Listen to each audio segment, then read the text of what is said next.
Allez, venez autour, ouais, les lauréats. Et ça fera une belle photo. Bien sûr, bien sûr. Bien sûr. On va pas signer le plus. Alors l'enveloppe n'est pas tout à fait léchée, mais quasiment. Merci d'être présents, ceux qui ont été invités, hein, c'est-à-dire tous ceux qui sont lauréats concernés par cette opération. Bonjour. Alors on est là aujourd'hui pour cette signature du partenariat Bien Vivre Partout en Bretagne. Merci Paul d'être présent en tant que représentant de député bien entendu, mais surtout le référent du Conseil régional de Bretagne sur notre territoire, donc co-signataire bien entendu, c'est à ce titre-là. Bien Vivre Partout en Bretagne qui bien entendu est l'opération de cofinancement de participation financière de la région de Bretagne à destination de notre territoire communautaire, je dis bien. Je tiens à remercier le service de m'avoir fait une jolie petite note un peu sur tout ce qui s'est passé pour que au moins ce soit complètement exhaustif et bien fait. Avec ça, je vais oublier personne, j'espère, ni rien du tout. C'est ça, ce serait quand même bien dommage, quoi. Les éléments de contexte, hein, c'est l'évolution des modalités de financement de la région Bretagne qu'on a déjà échangé à l'occasion des instances communautaires, bien entendu, sur ce fonctionnement, cette convention triennale portant sur la période 2023-2025, comme vous avez au tableau ici, cette carte bien faite, bien faite. Bravo les services aussi d'avoir... Parce que nous, on parlait dans le vague, on dit sur une carte, ça serait quand même bien. Mais la commande, je dois le dire, on l'a passée il y a 3-4 jours. Hein. Donc les licences sont pressées, il l'a bien fait. Donc je rappelle un petit peu ces projets qui devaient répondre aux axes et objectifs identifiés par la région. Hein. Accélérer les transitions et favoriser l'adaptation au changement climatique, premier point. Adapter l'offre de logement, améliorer l'habitat, deuxième point. Et enfin, améliorer l'accès aux services de proximité.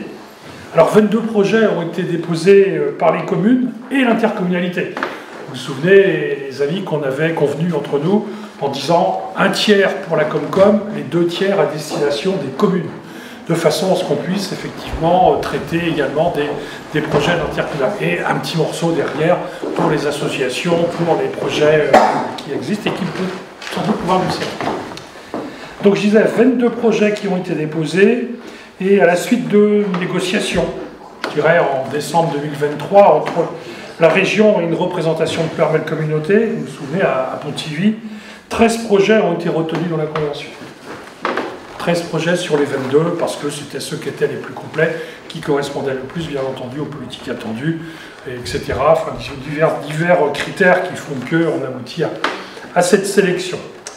Bien entendu, il faut qu'ils tiennent dans l'enveloppe, hein, une enveloppe financière contenue, hein, c'était pas open complètement à ce titre-là, et cette enveloppe financière qui est de 1,8 million d'euros.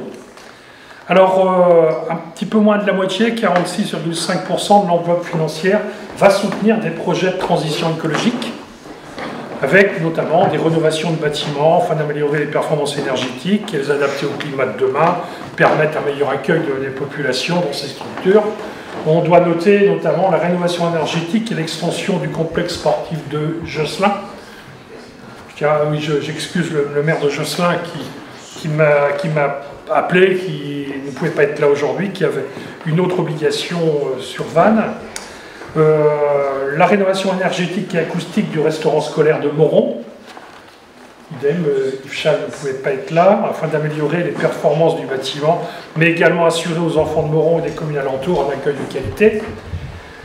La réhabilitation de l'école élémentaire Jules Verne de Pleurmel, qui pourra accueillir 180 élèves de la très petite section au CM2, ceci bien entendu pour compléter l'offre qu'on a ici sur Pleurmel, avec on a en construction d'une école toute neuve, mais j'ai échangé avec mon responsable, on a à peu près 14 classes à pourvoir sur la ville de Pleurmel, donc ça ne passait pas dans une seule école, dans la seule école qu'on construit actuellement là-bas, on a sur les 2 polarités de la ville. Ensuite, on a également, dans ce même cadre de cette première enveloppe financière de transition écologique, des réhabilitations de friches urbaines. Là, c'est une friche commerciale en restaurant scolaire et garderie, à Guillier, c'est bien cela. projet dont l'impact rayonne bien au-delà de la seule commune de Guillet. Oui, c'est vrai, il fallait aussi qu'il y ait dans le contexte du rayonnement. Ça rayonne au-delà de la seule commune de Guillet, qui reçoit de nombreux élèves des communes alentours. Ce projet s'inscrit fortement dans les dynamiques d'adaptation, privilégiant par exemple la cuisine sur place avec des produits de circuit court.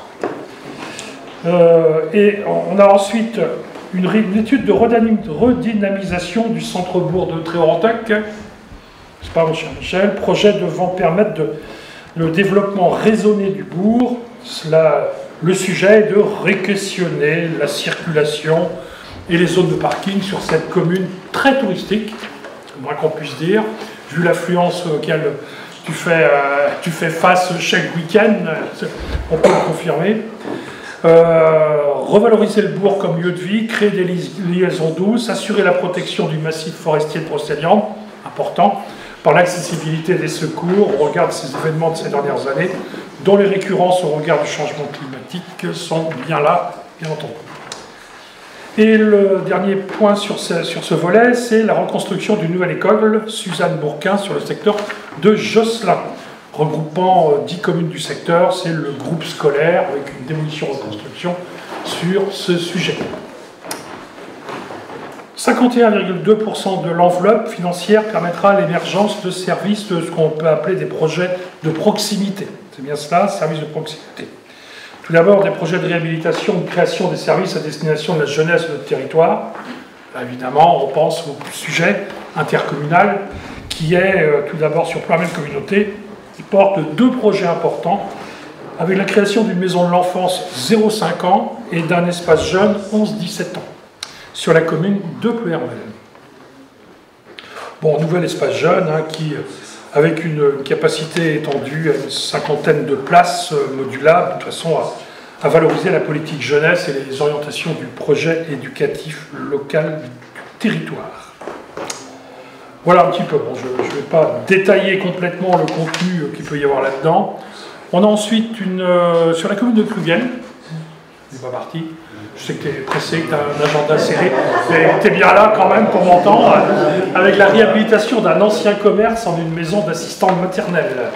C'est bien cela qui permettra de répondre à un vrai besoin de garde sur le territoire, élargissement des horaires, permis par l'organisation d'une MAM pour répondre aux besoins de garde sur les horaires atypiques, etc. C'est vrai que des demandes se font un peu pressantes sur toutes les communes, quelles qu'elles soient. De quelque importance que ce soit, je tiens à le souligner. J'en parlais ce matin encore, notamment à côté de l'Agré Saint-Laurent, où des demandes sont assez pressantes et des choses se dessinent. Alors, également, des réhabilitations et extensions de maisons médicales sur le territoire. Ça, le problème de la santé, c'est précieux. Afin de maintenir et renforcer des services de santé performants et de proximité. Alors, on en a 2, on a Topon et on a Guégon. En accueillant plus de professionnels de santé, un cabinet dentaire, etc. Ces bâtiments permettront de valoriser et d'utiliser aussi des énergies renouvelables. Bien entendu, cet impératif était bien pris là. 2 projets culturels sont aussi portés, n'est-ce pas mon cher Alain, qui est vous là-bas, une réhabilitation à Guillac, devant faire émerger un des tout premiers tiers-lieux culturels du territoire. C'est bien cela, en tant que valoriser, une dynamique déjà bien engagée. On rappelle du café associatif de la Forge, qu'on a eu l'occasion de visiter dans le cadre du pays, d'ailleurs avec des financements leaders, cette fois, qui étaient là. Projet intégrera du coworking, salle de spectacle, et également un rôle à jouer dans le renforcement du lien social dans nos communes rurales, c'est important. Et la création d'un pôle culturel sur la commune de Val d'Oust. Une superficie de 700 m², un auditorium de 60 places, un théâtre de verdure, un projet de développement culturel, etc., etc. Donc vraiment, un projet qui vise à enclencher une dynamique culturelle et sociale en milieu rural. C'est bien cela, chère Florence. Et autrement, voilà ce que j'ai pu citer. Personne n'a été oublié, j'espère. Non, je ne pense pas. 2,2% ont été conservés pour des projets que l'on nomme au fil de l'eau, notamment pour les associations. Voilà, un petit peu, ça fait un peu plus de 40 000 € qui permettront justement de rentrer dans ce dispositif. Et je sais qu'il y en a qui se dessinent justement sur ce volet. Voilà ce que j'avais à dire un peu là-dessus. En tout cas, je tiens à souligner le travail qui a été fait conjointement avec la région Bretagne. On est à une époque où effectivement, nous, je parle au nom de tous les maires, tous mes collègues maires, on est à la recherche justement d'accompagnement financier si on veut mener à bien des projets. C'est pas facile, des idées on en a, des moyens un peu moins. Et aujourd'hui, le partenariat financier, il se fait de façon de plus en plus difficile et réduite. C'est précieux, même si quelquefois on considère que c'est un petit peu tiré sur les, je dirais, les obligations nouvelles qu'on peut avoir pour obtenir ces financements. Pour autant, effectivement, on s'efforce de bien rentrer dans le dispositif pour y aller. Alors c'est vrai, enveloppe contenue dit nombre de projets un petit peu réduit, autrement ça ne sert à rien d'avoir une dispersion. On ne va pas saupoudrer en mettant 10 000 balles ici, 20 000 balles là. C'est sur des projets d'envergure qui ne seraient pas, je dirais, déterminants pour pouvoir aboutir à ces choses. Bon, on prend ce qu'on a. Aujourd'hui, on a des choses concrètes qui sont faites sur le territoire. On en est satisfait. On se satisfera de ça, mais en attendant, bien entendu, que la prochaine enveloppe soit largement aussi conséquente, sinon plus, parce qu'il y aura d'autres projets. Il y aura d'autres projets, hein, on en a toujours sous le coude, il ne faut pas croire, on n'est pas en train de courir après l'imagination pour pouvoir occuper cet argent, on en trouvera très certainement. Voilà ce que j'avais à dire au préalable de cette signature, mon cher Paul. Merci Patrick. Donc, il n'a oublié aucun projet, effectivement, donc il n'y a pas de problème, il les a bien décrits. Donc c'est, bon, effectivement, c'est de l'argent qui va vous aider dans vos projets d'investissement et finalement de quoi faire des services qui soient au service de la population pour le coup et qui nous permettent en fait d'avancer dans ce que nos concitoyens veulent. Parce que effectivement, la proximité d'un certain nombre de services détermine aussi les volontés de certains d'habiter dans une commune ou dans une autre, et ça peut être important.